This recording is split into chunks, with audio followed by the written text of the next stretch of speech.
ก็สร้างเป็นแบบนี้ยาวไปทั้งสองข้างทางเลยนะก็คือตลอดเส้นทางนี้ก็ว่าได้ว่าสัจจะโอ้ใหญ่เลยได้นี่ส่วนหลานน่าจะมีเป็นตึกเป็นอาคารนี่เกิดขึ้นแหละแถวนี้มันก็ใกล้กับสนามบินแดนเนาะสบายดีทุกคนตอนนี้ปาราบินอยู่บริเวณแถวไฟแดง3 แยกที่จะไปหนองบึกเนาะแล้วมีการสร้างตึกใหม่อยู่นี่เนาะสร้างตึกเกิดขึ้นใหม่อยู่นี่ทีนี้ปาราบินจะย่างไปที่ทางตัดไม้ที่จะไปหนองบึกเดี๋ยวจะไปเบิ่งการเปลี่ยนแปลงอยู่เส้นทางกันเด้อว่าตอนนี้มีการเปลี่ยนแปลงไปหลายเลยทุกคน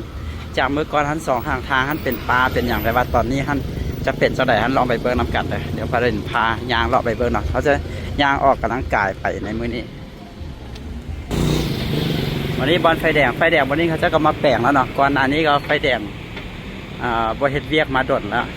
เขาจะสั่งตึกอยู่วันนี้ซื้อไปนี่ก็เป็นหนองบัวทองเนาะหนองบัวทองทางหลังเขาจะเป็นดงนาโซกเขาจะย่างไปนี่นะเขาจะย่างไปนี่ทางตัดไม้นี่เอิ้นว่าทางตัดไม้บอดอยู่ไหนนี่นะนี่บอลไฟแดงแถวนี้มันจะใกล้สังเจียงนะเนาะก็เลยมีตึกมีอย่างเกิดขึ้นค่อนข้างหลายเลยแถวนี้นะส่วนใหญ่จะเป็นตึกโรงแรมคอนโดบ่อพาร์ทเมนต์บ่ประมาณนี้เนาะที่เกิดขึ้นแถวนี้อันนี้ก็เส้นเดียวกันตึกนี้โดนจำเมื่อก่อน2 ข้างทางนี้จะเป็นป่าเป็นอย่างได้ตอนนี้ฮันบ่ได้เป็นป่าแล้วทางตัดไม้เดี๋ยวนี้ฮันก็เป็นแบบนี้ไปหมดแล้วตอนนี้นะเห็นบ่ตอนนี้ก็เป็น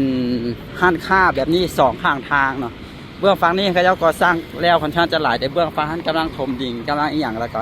บางจุดบางบอนก็คือก่อสร้างแล้วบางจุดบางบอนก็กำลังก่อสร้างเนาะคือแถวนี้ก็คือก่อสร้างอย่างเรียบร้อยแล้วก็คือเปิดเป็นห้านเป็นอย่างแล้วก็จะมีห้านขายเครื่องอะไรต่างๆอุปกรณ์ต่างๆเครื่องก่อสร้างเครื่องจักรเครื่องยนต์อย่างต่างๆเนาะจะมาขายอยู่แถวนี้หลายตอนนี้ฮะนะเพื่อผู้ใดแบบสนใจอยากมาเบิ่งมาอย่างสินะก็สามารถมาเบิ่งมาเลาะมาอย่างได้มีฮอตห้านขายรถอย่างก็มีเนาะศูนย์ซ่อมแปลงรถอย่างก็มีหลากหลายเลยเนาะมีห้านค้าในหลากหลายรูปแบบนะตอนนี้ที่มาเปิดจากเมื่อก่อนปาราดินมาอยู่แถวนี้นะก็จะเป็นป่าเป็นอย่างแถวนี้บ่ได้มีอย่างเลยเป็นป่าเนี่ยเขาจะเริ่มมาพัฒนามาได้ประมาณปีกว่าอันนี้บ่ปี2 ปีนี่บ่ก็กลายเป็นแบบนี้เลยเนาะ2 ข้างทางของเส้นทางนี้เขาเจ้าก็มาเปิดดินไม้อย่างเต็มไปหมดเลยเดี๋ยวสิย่างเลาะไปพูนเรื่อยๆเนาะวันนี้ก็ขายรถน้ำแปลงรถน้ำบ่ได้จังไดบรรยากาศมีบริษัทมีห้างค้ามาเปิดเต็มเลยรถจกรถดุดรถตักอย่างก็มีขายนะทุกคนเป็นสร้างใหญ่เข้าไปในบนเลยเห็นป่ะเป็นสร้างเครื่องเป็นอย่างใช่ไหมในนี่ก็จะเป็นสร้างเครื่องเป็นอย่างแล้วก็ทั้งหน้าเขาเจ้าก็จะเฮ็ดเป็นหน้าห้านประมาณห้านนะหน้าห้านโซ่สิทั้งในก็จะเป็นสร้างเก็บเครื่องเป็นอย่างนี่ปาราดินย่างไปทางในเลยแถวนี้เขาเจ้าอันนั้นดีอย่างหนึ่งก็คือเนาะในเส้นทางมันจะอยู่พุ่นเนาะเขาจะก่อสร้างเข้ามาแบบนี้หน้าห้านอย่างก็จะอยู่ทางในนี่เขาจะซื้อเครื่องซื้ออย่างก็คือขับรถเข้ามาในนี่มันจะสะดวกสบายเนาะไม่ต้องไปเกะกะเส้นทางรถเที่ยวค่ะนะเป็นห้านขายเครื่องมีขายอย่างต่างๆนานาเต็มไปหมดเลยหลายอย่างเลยอันนี้น่าจะเป็นขายเครื่องจักรนะทุกคนบอกไหมเป็นสร้างใหญ่โตแบบนี้เลยเครื่องอย่างอันนี้เขาเรียกนะเครื่องโม่หินไป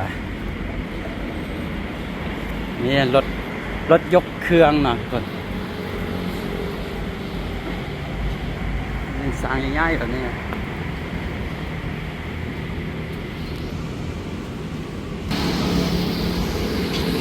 มีแต่จุดปอนนี่น้อยนึงนะมันเป็นน่าจะเป็นดินเพื่อนของเขาบอกเขาเจ้าไม่เฮ็ดกำแพงอ้อมปะไว้แล้วนะเขาเจ้าก็เลยว่าบ่ได้พัฒนาบอลจุดเบื้องฟ้าขั้นแถวนี้ที่เหลือเบื้องฝั่งนี้ก็คือแล้วบนแล้วบางทีได้ว่าหมอยาวไ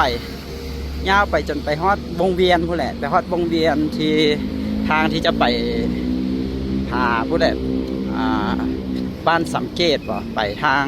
หนองพญาคนนั้นเอาเป็นแบบนี้หมดเลยอันนี้ก็เป็นแบบคล้ายๆเป็นซูเปอร์มาร์เก็ตเลยได้ทุกคนเขาเจ้าก็จะมีแบบเค เครื่องนะก็เครื่องใช้ในเฮือนบานี่วัตถุก่อสร้างนะวัสดุก่อสร้างเขาจะนะก็จะมีสโคกมีกะโหลมีอย่างเครื่องที่เวลาเขาเฮ็ดเฮือนเฮ็ดอย่างนะก็คือมาวันนี้ก็คือครบจบประมาณหั่นเนาะประมาณหั่นเดี๋ยวสไตล์แบบสุวรรณีนะแบบคล้ายๆแบบสุวรรณีบอย่างประมาณหั่นถ้าเป็นอยู่ที่ประเทศไทยก็จะว่าไทยวัสดุบหรือว่าโฮมโปรอย่างประมาณหั่นเนาะก็จะเป็นสไตล์แบบเดียวกันเขาจะปิดห้านไว้ใช่ปะปิดห้านแล้วตอนนี้คนบ่หลายเถอะบอกเขาจะเป็นพื้นที่เขาจะเปิดไม้เนาะเป็นพื้นที่เปิดไม้ห้านเปิดไม้อย่างแถวนี้นะคนก็อาจจะยังบ่ทันหู้หลายเชื่อเนาะแม่ทุกคนแบบนี้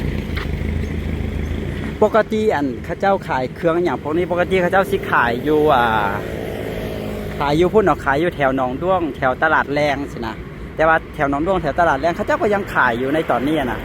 แต่ว่ามีห้างค้ามีบริษัทอย่างข้าเจ้ามาเปิดทางนี้นำนะก็เฮ็ดให้แบบขยายออกมาทางนี้นำนะแถวนี้ก็บ่ได้ไก่จากหนองด้วงจากตลาดแรงปานใดนะก็บ่ได้ไก่ปานใดก็ใกล้ๆกันแถวนี้แหละเห็นเบื้องฟ้าพุ่นก็กำลังถมดินกำลังอย่างต่างๆนานาเห็นบ่กำลังถมดินกำลังเริ่มที่จะก่อสร้างอย่างสินะแต่เบื้องฝักนี้ก่อสร้างแล้วนะแล้วก็หลายห้างก็คือเปิดแล้วแต่ว่าเขาจะเริ่มปิดห้างแล้วปะดินยางมาช่วงแรงนะอันนี้ก็5 โมงประมาณนั้นนะจะปิดห้างแล้ว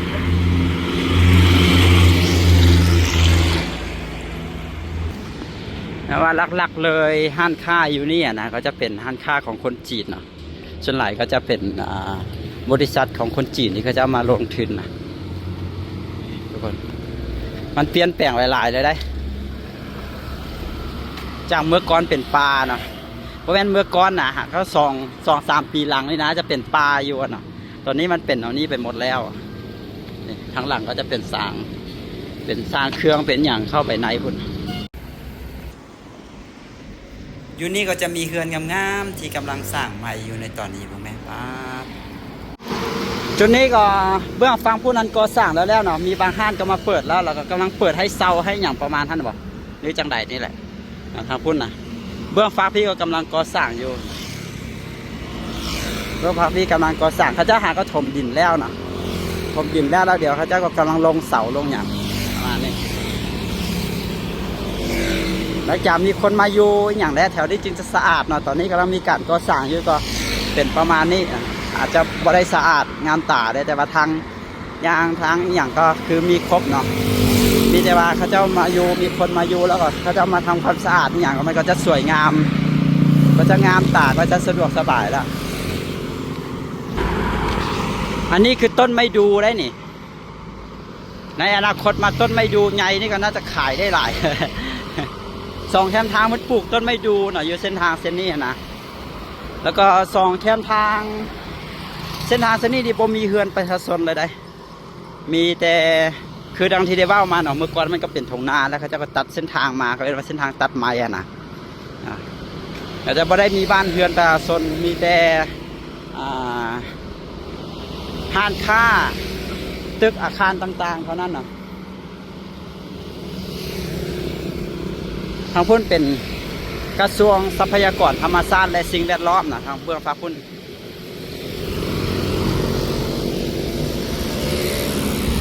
อันนี้ยางมาไก่เติบละกระทรวงทรัพยากรธรรมชาติและสิ่งแวดล้อมนี่อันนี้ก็สั่งแล้วอันนี้ก็สั่งแล้วอันนี้หมายถึงหลังคาแล้วเนาะแต่ว่ายังฝ่ายังก็อาจจะยังไม่ทันแล้วแต่ว่าแล้วแต่โครงหลังคานะครับโครงหลังคาแล้วแบบนี้ก็คือ2 ข้างทางได้ว่ามาหลายรอบแล้วนะ2 ข้างทางคือเพิ่นจะก็สร้างเป็นแบบนี้ยาวไปทั้ง2 ข้างทางเลยนะก็คือตลอดเส้นทางนี่ก็ว่าได้ว่าสัจจะที่มันจะเฮ็ดนะ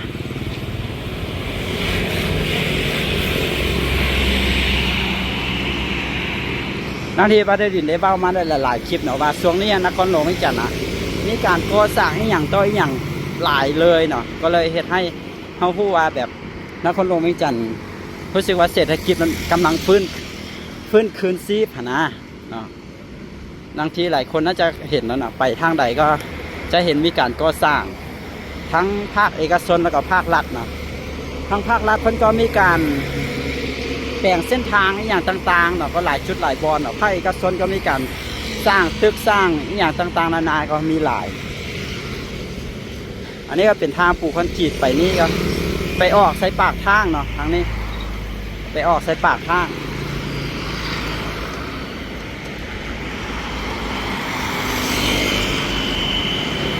ข้างหลังก็จะกลายเป็นสางเป็นอย่างประมาณเท่าไหร่ข้างหลังพุ่นนะข้างหน้าก็จะกลายเป็นข้างหน้าห้านนะคักได้เขาเจ้าเฮ็ดแบบมันเป็นห้านที่บริติดเส้นทางอ่ะนะเพราะว่านี่ตั้งแต่เสาไฟนี่มาหาทางนี่ก็คือมันจงแล้วทางไว้เนาะท่านเวลาเฮ็ดอย่างเขาเจ้าก็ต้องเฮ็ดหลังเสาไฟไปนะถ้าเป็นขยายเส้นทางออกมานี่จุดไปที่ประเด็นยืนอยู่นี่ก็คือจะกลายเป็นเส้นทางนะจะกลายเป็นเส้นทางแบบนี้เลยประเด็นคือชิบว่าได้ยางไปต่อแล้วที่ยังไก่ได้ขั้นไปก็ไปเรื่อยๆนะก็มีการก่อสร้างอย่างแบบนี้ไปเรื่อยๆแหละเดี๋ยวเขาจะหาทางยางกลับไปหรือว่าจะยางเข้าหอมเข้าอย่างไปแถวนี้บ่หรือจังไรเดี๋ยวเราติดตามกันเดี๋ยวประเด็นจะลองยางเข้าไปนี่หน่อยเข้าไปในนี่จะมีกระทรวงป้องกันความสงบศูนย์สถิติแห่งชาติเนาะเข้าไปในนี่น้ำหนักไว้เกิน5 ตัวเนาะรถที่จะเข้าไปในนี่เดี๋ยวจะลองยางไปเบิงหลังว่ายางออกกำลังกายเลาะไป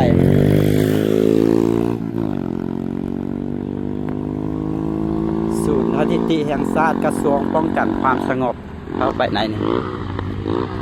เข้าไปในนี้มันก็จะยังเป็นทงนาแนผสมประสานกับบ้านเฮือนคนนี่อย่างประมาณนี้เนาะเพราะเมื่อก่อนมันเป็นทงนาทั้งที่ได้เว้ามาเนาะแล้วก็เมืองหันขยายพัฒนาออกมานะพื้นที่แห่งนี้ก็เลยอย่างที่เกิดขึ้นแถวนี้มันจะกลายเป็น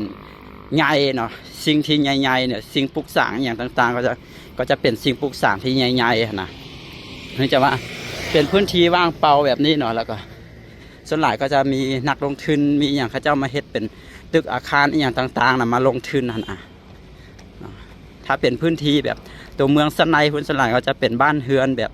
มีมาแต่เก่าแล้วสินะก็จะขยับขยายมันก็ลำบากนะแต่ว่าพื้นที่ทางนี้เป็นพื้นที่ที่มันจัดสรรขึ้นมาใหม่นะก็ต้องถ่าเบิ้งหน่อยทุกคนมาแถวนี้จะพัฒนาไปในรูปแบบใดก็คงจะส่วนหลายน่าจะมีเป็นตึกเป็นอาคารนี่เกิดขึ้นแหละแถวนี้มันก็ใกล้กับสนามบินแดนเนาะถ้าสร้างตึกสูงหลายได้อยู่ว่าเรียกว่าจังไดแต่ว่าในอนาคตสนามบินก็น่าจะย้ายออกไปแล้วในอนาคตอันไกลพุ่นปารินก็ได้ยินข่าวแววๆอยู่ว่าสนามบินจะย้ายไปทางใดก็ทางพุ่นน่ะทางที่จะไปทางบ้านเกิดพุ่นน่ะแต่ก็บ่แน่ใจนะว่าเป็นจังไดอาจจะเป็นแผนระยะยาวบ่หรือจังไดนะดูบรรยากาศนี่ก็เป็นตึกของกระทรวงหรือว่าสำนักงานอย่างบ่แน่ใจจะเป็นของอันนั้นบ่อันเดียวกันกับอันกระทรวงทรัพยากรอันนั้นบ่อันนั้นน่าจะเป็นศูนย์สถิติเนาะตึกตัวนั้น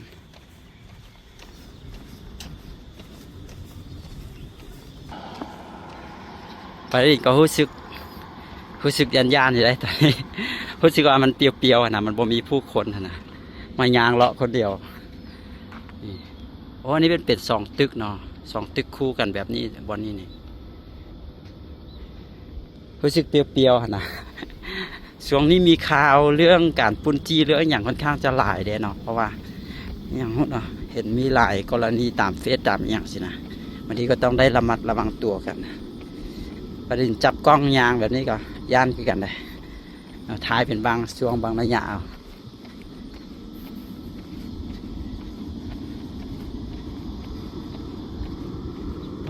น่าจะยางเข้าไปในได้ป่ะยางออกไปทางพุ่นเลยนะได้ยินเสียงว่าทุกคนน่าจะเป็นเสียงยนต์เนาะบางทีได้เว้าไปว่าใกล้สนามบินถ้าเป็นเสียงยนต์ต้องเป็นยนต์แบบใหญ่ๆแหละ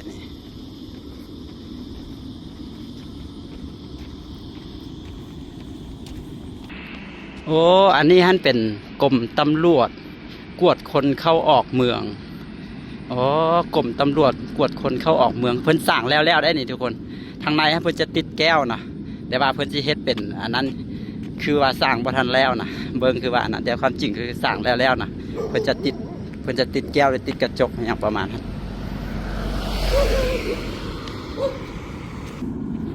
โอ้น่าจะเป็นยนต์บางใหญ่ฟังเสียงบางดังเสียงยนต์มิดแล้วโอ้วันนี้เพิ่นมีห้านข้าวเปียกห้านอีอย่างต่างๆนานาเพราะว่าอยู่ด้านหน้ากลมตัวนี้นะทุกคนโอ้ใหญ่เลยได้นี่ไง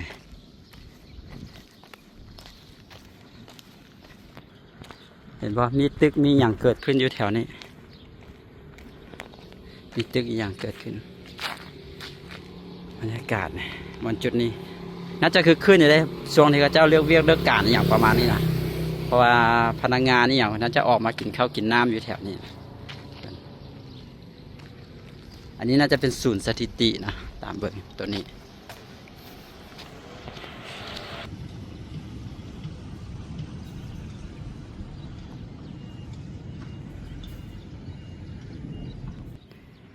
ศูนย์สถิติแห่งชาติเอามาอยู่นี่โอ้บรรยากาศสวัสดิ์เสวยดีขนาดเลยแถวนี้มันบ่มีบ้านเฮือนหลายเทื่อนะมันจะสวัสดิ์เสวยแบบนี้สิว่ามีห้านคาเฟ่อยู่แถวไหนนี่นะเมื่อกี้นี้เบิ่งในแมปเดี๋ยวจะลองเบิ่งก่อน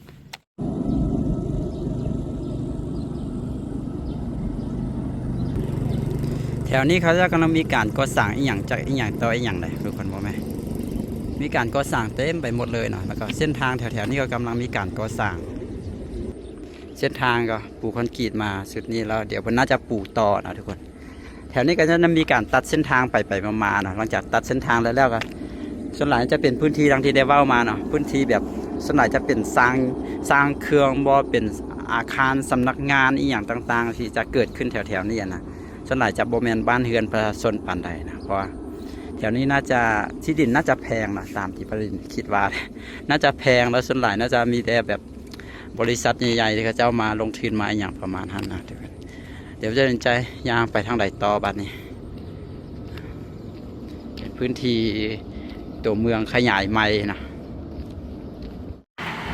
ประเด็นย่างกลับออกมาบอดด้านหน้ากระทรวง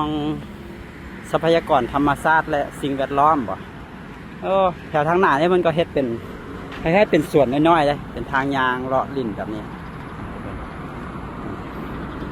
ประมาณนี้ยางออกมาก็เดี๋ยวสำหรับวิดีโอนี้ไปขอจบไปแต่เพียงเท่านี้แล้วขอขอบใจทุกคนที่เข้ามาเบิ่งหน่อยเองค่ำๆมืดๆเราได้ตอนนี้ไปต้องเฝ้ายางกลับออกไปเนาะเพราะว่าย่านคือกันย่านมีโจรมีอย่างนะไม่เห็นติดข่าวตลอดแน่เนาะก็ซึกย่านอยู่แถวนี้มันเมื่อก่อนท่านตอนนี้เขาเจ้าบ่มีกา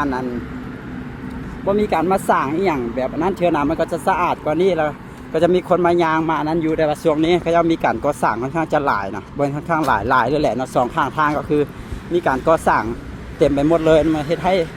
ทางยางอย่างก็บ่สะดวกปานใดในตอนนี้ก็คนบ่ค่อยมายางปานใดนะเมื่อก่อนนั้นเขาเจ้ามาขี่รถถีบมายางกันหลายได้ตอนเช้าตอนแรงนะแถวนี้